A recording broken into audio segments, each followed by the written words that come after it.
I'm obsessed with the new Exposed Cheek Palette by NARS. I love the packaging, it's incredible. It's so fun to play with and to look at. What's really great about this and what makes this really different is that the actual base of the formula is clear and stay true to the color, no matter what skin tone it goes on. I'm gonna be using the exact same shades on 2 different skin tones. Using this beautiful, rich chocolate tone, I'm gently sculpting the cheek, starting towards the hairline and blending towards the edge of the mouth. When blending, I always try to blend up, ensuring the contour doesn't go too low. Using whatever's left on the brush, I'm applying just a bit on the forehead towards the hairline. I also love to take this under the jawline and the side of the nose.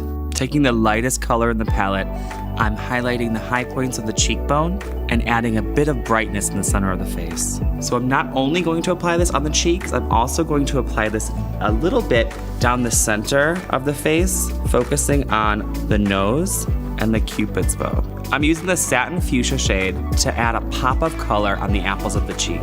Don't be afraid to apply too much product, as it blends so seamlessly into the skin. This formula truly looks like a second skin.